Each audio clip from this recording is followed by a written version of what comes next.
Sorry I look like this. It's been rough. It's been tough getting this campaign together. Well, since nobody's here, and I'm not entirely surprised because my legions of fans are not really the type of people to engage in live streams, what I will do is I will just go through and show some of the really cool things that we made, the art, etc. As I'm doing this, I'm going to see if I can figure out how to share my screen. All right, let's see here. Let's see. Oh, here we go. Haha. Well, you look at that. All right, so here's a video that I made.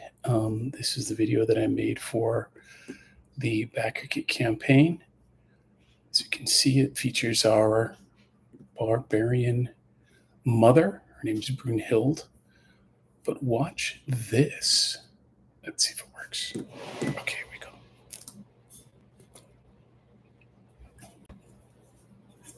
Get ready for adventure.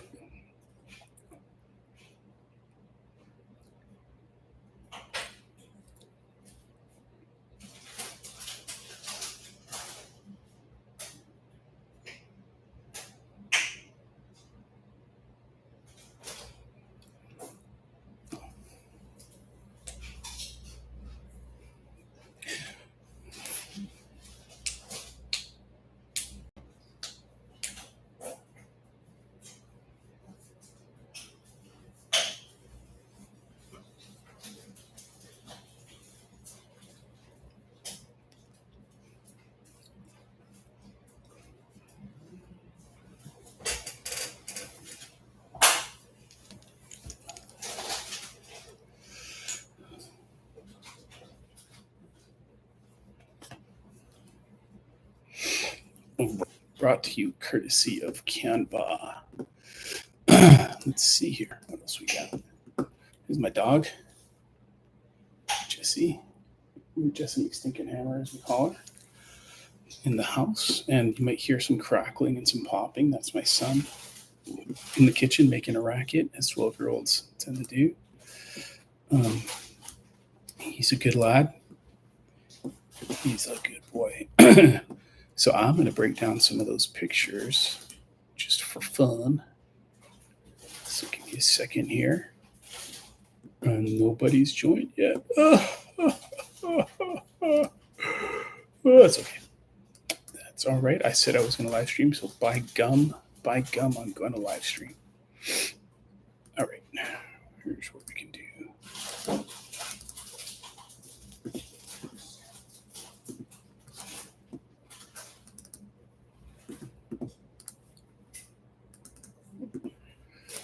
Yeah, the whole idea of live streaming is a little bit foreign to me. I'm not gonna lie, especially when it's just me. But we do what we must, eh? So I'm gonna go ahead and introduce some of this stuff. So the comic that we're doing is called Baby Barbarian and the Forgotten God. This is the third Baby Barbarian comic. The first two were Baby Barbarian and the Player's Throne, parts 1 and 2. They were drawn by the very talented, quite amazing artist Igor Wolski's, Polish guy. And those were done a while ago. It's just funny because like it's you know, when you're my age, in your 30s, you tend to it's sort of hard to, you know, you forget how quick kids grow up. So like some of the kids that were reading the Baby Barbarian comic from like 2021, 2022, and those, you know, just doing it on my own, it takes a little while to do everything. So some of those kids who may have been looking at that, are probably like, oh my God, there's, you know, they're like old now. Old as the hills. These kids are old as the hills now. Not like me in my 30s, of course. Okay, here's one of our photos. Let's share this. So this comes from the very beginning of the comic, and it's the second page. So you're not going to be. It's not like you're going to be surprised a whole lot. But let's look in here at some of these very important elements. Number one, the cake has a fish on it. Why? Because Brunhild has a side gig in the village of Lethholm of selling all sorts of pickled food. Because, you know, you're in that kind of cold climate. One of the best ways to keep food is to pickle it or ferment it. So she does that a lot, with the fish. There's a lot of fish there. So, of course, she's going to have a fish on her cake. Who wouldn't? Now, this young fellow here is our titular baby barbarian. He's Brom Berserk. He is a young lad. He has so far not really gotten much older, unlike some of the people who used to read this comic book. He is a perpetual child, like a Peter Pan thing. That's what happens in the comics. You think about like Archie or some other kids that just never aged.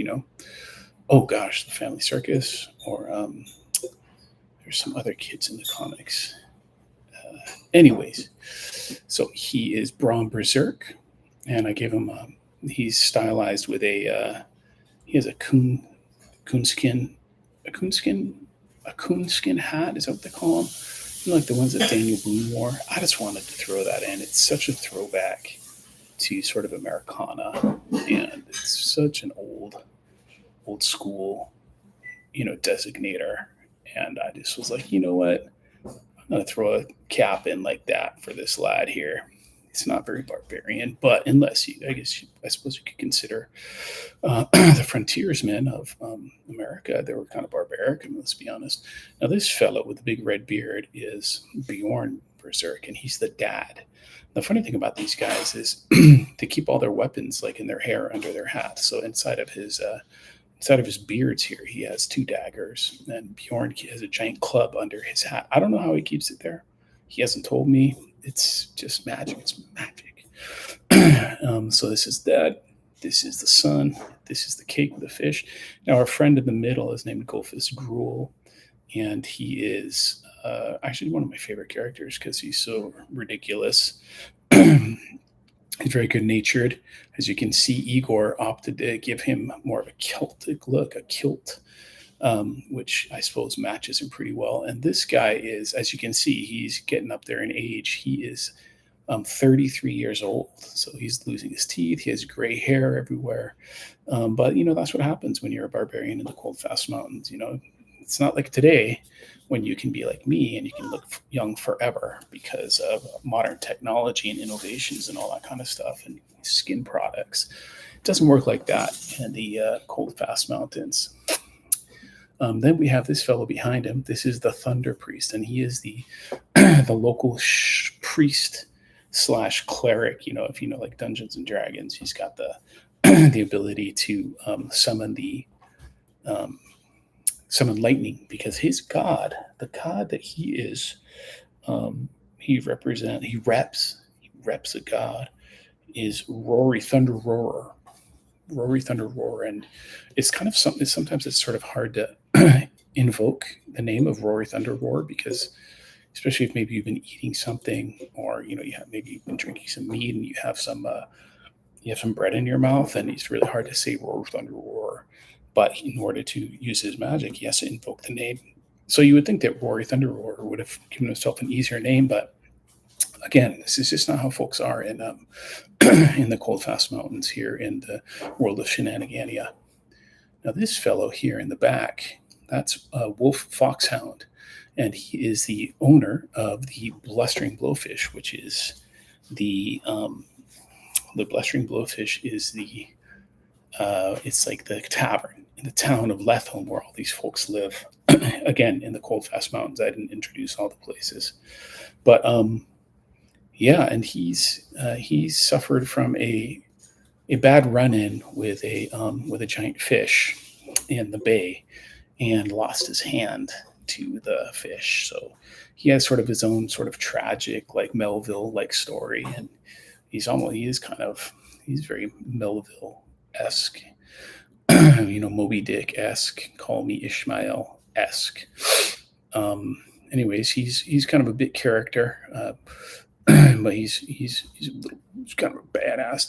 This guy over here, you might not recognize him, but if you read the first comic, there was a character in there named the Manly Mountebank who they eventually kicked out of the village at the very end because of all the trouble that he brought in him.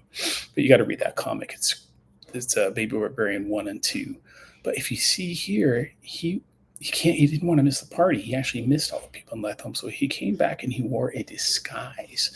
And I don't know if I didn't tell you this, you probably would never have seen him. You would never have noticed him. You'd never have noticed him. But yeah, there he is. He has an eye patch on and he has a false mustache. And just with those two things, nobody can even recognize him. That's just how things happen. Let's see. Oh, and this is the lovely Gertie Gruel. This is Golfus Gruel's wife.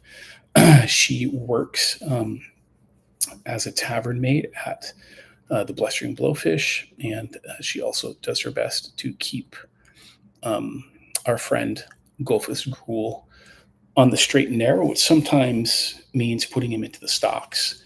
But it's a little bit of a domination thing.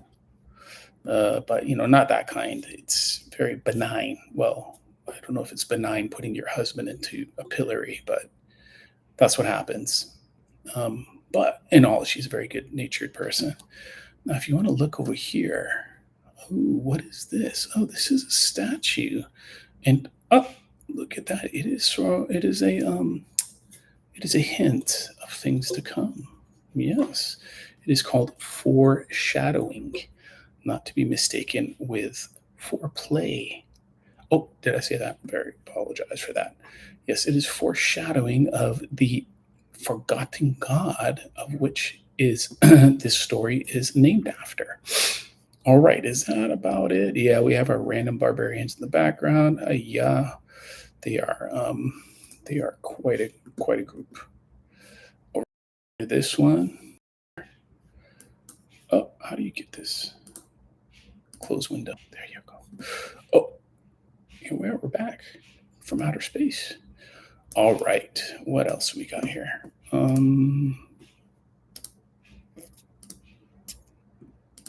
Yeah.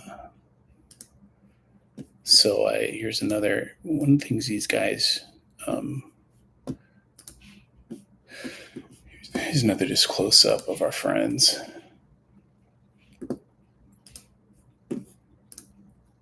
There you go. This is after Brunhild's party, and Brunhild has just turned 30, and this is after her surprise birthday party. And for some reason, I don't know why, but the men are sitting over here and still drinking while the women are cleaning up after the party, including Brunhild is cleaning up after her own party. Let's just say that women's rights in this barbarian mountains are not as advanced as they are in other parts of the real world. Thank God, because my wife would shit a brick if she had to clean up after her own birthday party. But this is where we're at, normal time, unfortunately. Yeah. Again, so this is Bjorn, this is Golfus, this is Thunder Priest, this is Gertie Gruel, and this is Brunhild. And all the pictures that I'm showing here are pictures that do not have dialogue. And of course, we will have dialogue in them. Alrighty then. Let's see here. That's a good fun one. A few other things. This one. Oh, I like this picture. Alrighty then.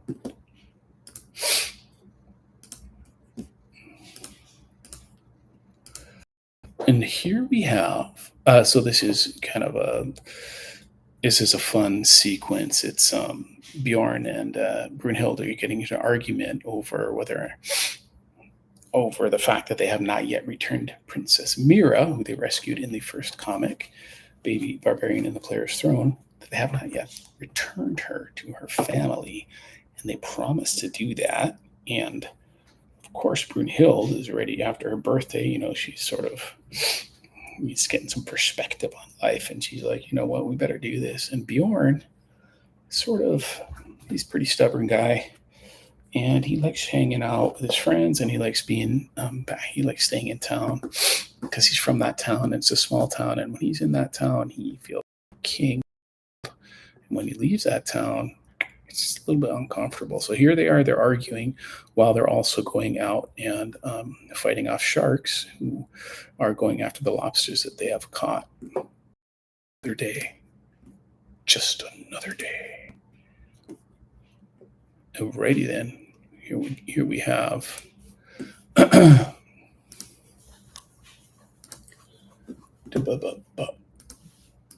we go.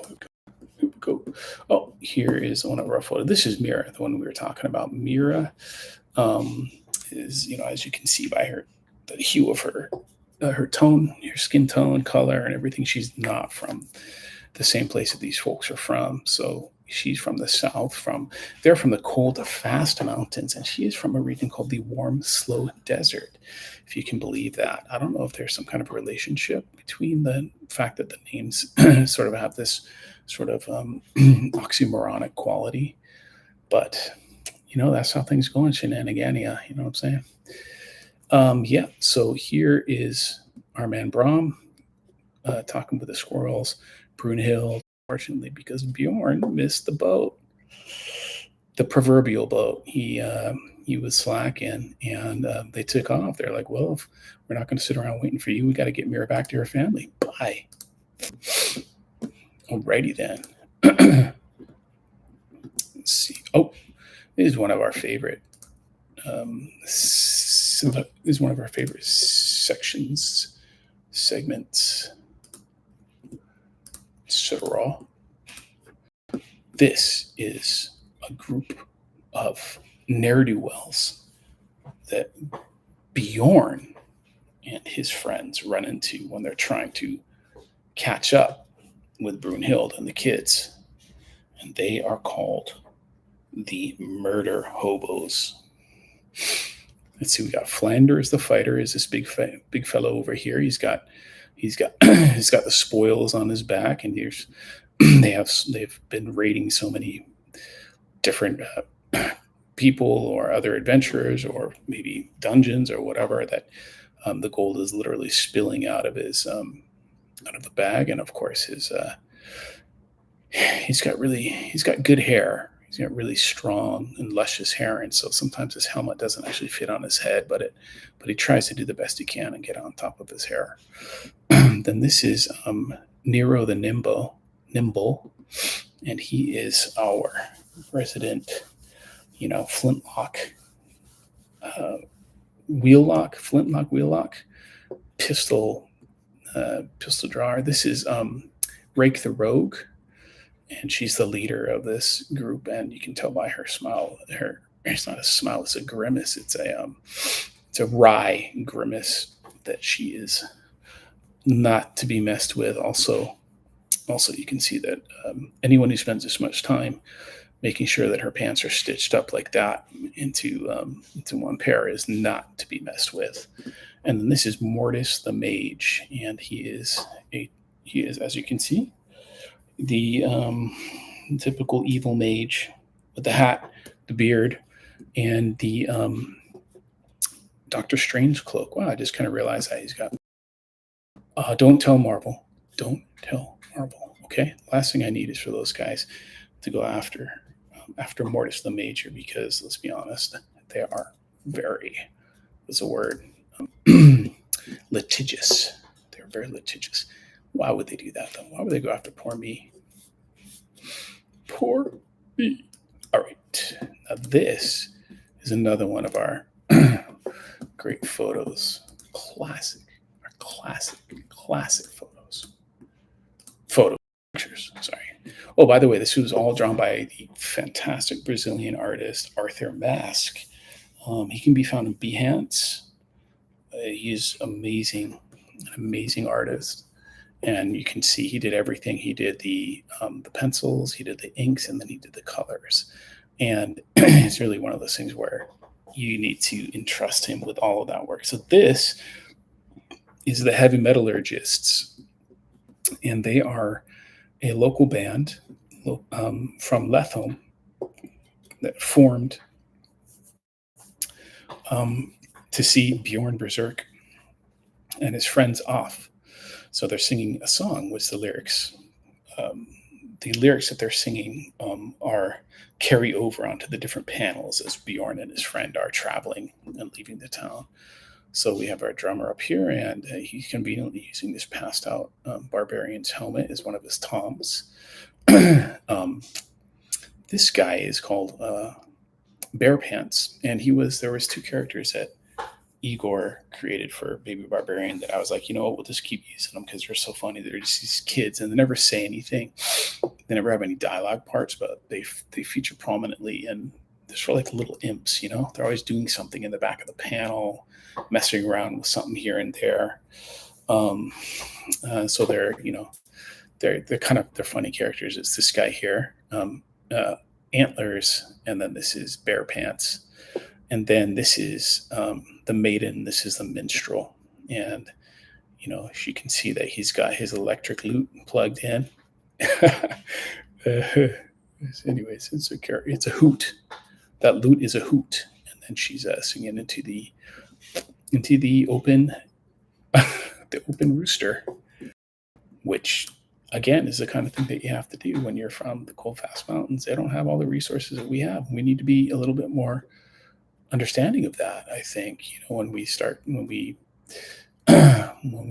put down barbarians, you know, they're just people. They're just people like us, and they don't have all of they don't have all of the resources that we have. You know, I mean, look at the pants. She's stitching in the last picture. She's stitching her pants together. We have fast fashion now. You know, I get all my clothes from Costco. You know, and how convenient is that? Even though my wife said that there's a saying that goes around, and I've never heard this, but never trust somebody who gets all their clothes from Costco, because that means they don't give a shit about anything else. But I feel like I give a shit about other things. But that is what it is, you know. But that's neither here nor there. We're not talking about Costco, are we? We're talking about the Heavy Metallurgists. All right, and then our last picture in the presentation is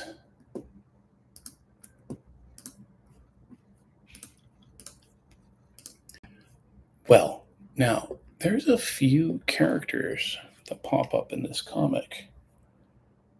It's not just the one Forgotten God, there's others. And one of them I don't even really want to talk about because he's so important, not just to the comic, not just to the plot, but to the family itself. He's just so important. And I don't want to show him here, but you can see these guys are going into another town. They're going to another tavern, and they go in. This is not the Blustering Blowfish. No. This is the Quivering Quarrel. No, the Blustering Blowfish is far away in Letham. This is the Quivering Quarrel in the next town over, which I either have not created a name for or I forget the name for. And they're going in here, and there's somebody here in this seat. It's going to be very important to the story, and also important to sort of unifying the family and making sure that they are some of the sadness that has lingered because of a sense of emptiness is going to be filled. And so very excited to introduce them, but you're going to have to wait. You're going to have to read the comic. Alrighty then. Oh, and this is our last one.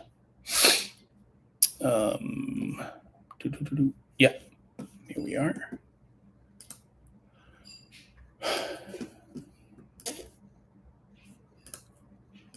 Now this, again, I mentioned that there's a couple characters. I've showed you one. We also have the Forgotten God. And then we have these two troublemakers. Troublemakers. And I gotta tell you, they don't figure prominently in this comic. In fact, this is right at the very end. But they're gonna figure very prominently in the next one when I wrap up this story arc, just like I wrapped up the Baby Barbarian and the Player's Throne story arc. And so I think, it bears a little bit of study. Take a look at these folks. For now, I'm going to call them the two troublemakers. You know why? Oh, yes, you are. Soon enough, my friends. Soon enough. Alrighty then. Anything else? Oh, well, you know what? I don't think I showed oh yeah, I'll show the poster mock-ups. These are a lot of fun.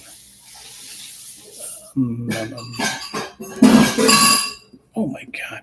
This guy here. Talking about barbarian. Talk about a barbarian. It's my 12-year-old. It's a barbaric. Okay, this is a mock-up. So for one of the things that we're offering, we, as in me, is offering for the the Baby Barbarian and the Forgotten Gods campaign is this Castle Slapjazz walkthrough. It was done by a guy named Thomas Spell a little while ago and he's actually a friend of, or a fellow artist in Poland, who Igor introduced me to.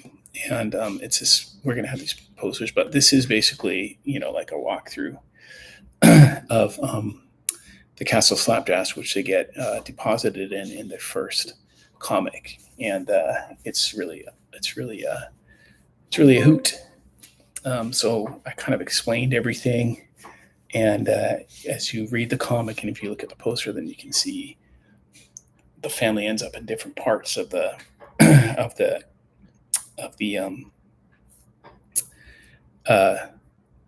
castle, and then they have to reunite. And so kick in the pants, as they say.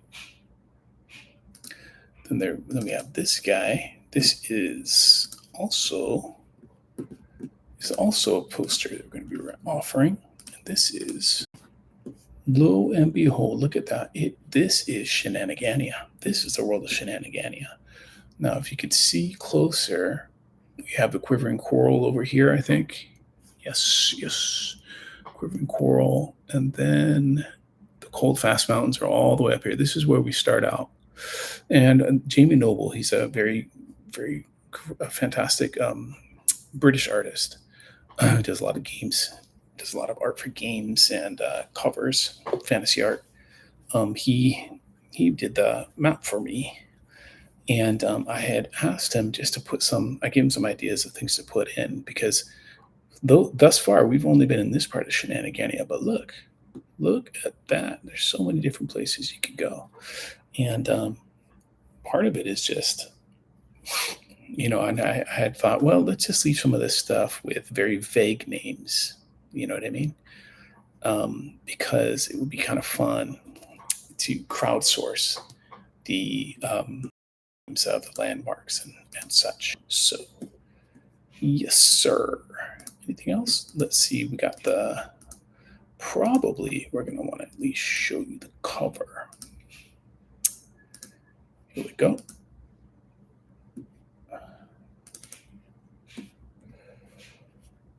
This is a kick in the pants, kick in the breeches,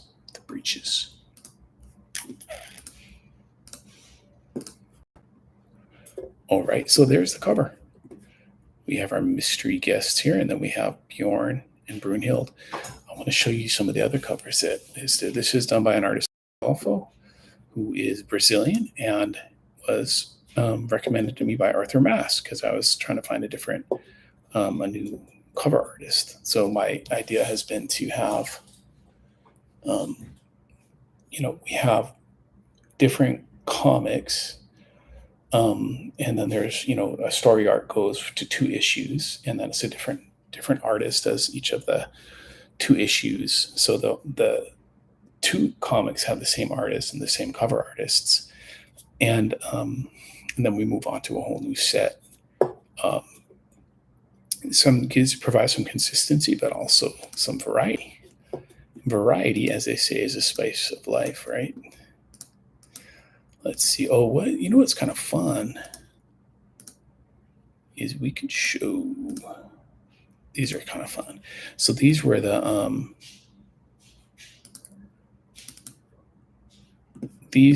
the some mock-ups, not some mock-ups, some examples, some ideas that Arthur had. Arthur, not Arthur Mask, but Randolpho, the cover artist, and they're pretty cool.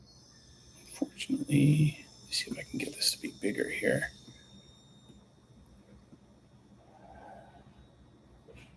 Pretty dope, yo. It's a lot of fun because you can also see what his thought process is.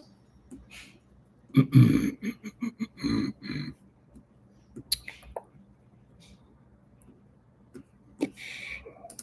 right. Well, I guess we just have to do it like this.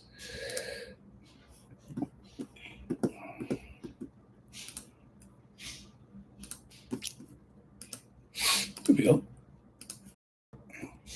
Yeah, so here's version one, sort of a silhouette of the fully armored Olaf One Ear, which is that's the forgotten god Olaf One Ear, not to be confused with Odin One Eye, looming over Brom, Brunhild, and Mira as I walk through the forest.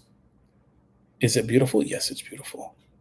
Yes, yes, I love it. But I had to choose. I had to choose one. And then there is version two. Here I tried to work on the idea of the conflict that Brunhild has with Bjorn, and in the background, the silhouette of Olaf One Ear. And don't read that other part. If you're here, if you're looking at this, then you deserve to know that is the character I was referring to is Bjorn's father, Bjorn again, Berserk, leading to the end of the book where it says, "Rufus, a normal guy like us." Yes, and that is version 3, the same idea as the first version, but here the background is symmetrical with focus on Olaf One Ear's eye, and the character's poses are different. Pretty cool, huh? This guy he does great art. You should check him out on Instagram. He has Arthur Randolpho. He has great art, and he does like a lot of fan art. Yeah, that's what a lot of artists do, right? So they can get their work out there and get eyes on them. So there's a lot of fan art of a lot of different things. The one that I really liked that he did was of Lilo and Stitch and like Speed Racer or something. Like he put them together. Of course, again, like it's all fan art, right? So it's not really concerned with copyright. And this one, version 4, and this one I thought was pretty cool. I'm not gonna lie. I thought it was pretty cool. So the cover is more dynamic, and more fun. I made a joke. Brom, Brunhild, and Mira hypnotized by the powers of Olaf One Ear. And at least, yeah, anyways, it's great stuff. Oop.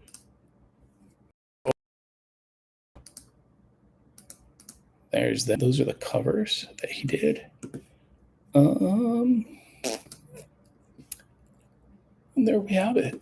I might see. I've been going for 35 minutes, talking nonstop, which is I don't know about you, but I'm impressed with myself for being able to talk like that. You know what I mean? I think that's something my wife really appreciates about me. I can sort of talk nonstop, and she doesn't have to say anything at all. It's really convenient for her, actually. And I pretty much get everything that needs to be said. I say it. That's the nice thing about being a guy. You can explain a lot of things to other people. So I will end on on the video again because my God, it is brilliant. My God, it's brilliant. And we will.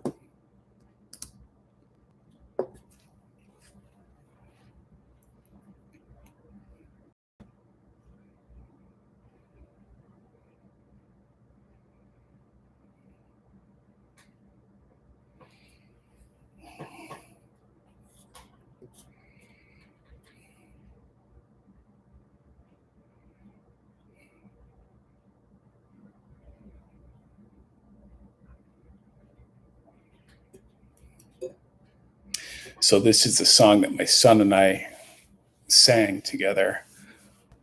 Now his voice is cracking and all that, you know?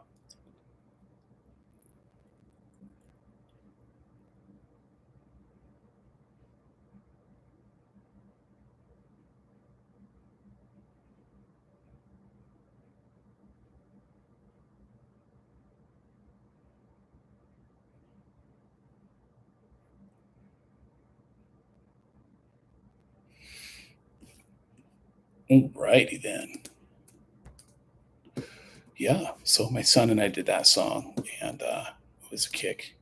It's kicking the pants. Now his voice is cracking and doesn't have that beautiful high falsetto voice anymore. I've even thought about, if I get around to doing a fifth baby barbarian comic, then I'll probably have Brahm, going through getting his little Adam's apple and getting a little bit of peach fuzz and stuff like that because it happens.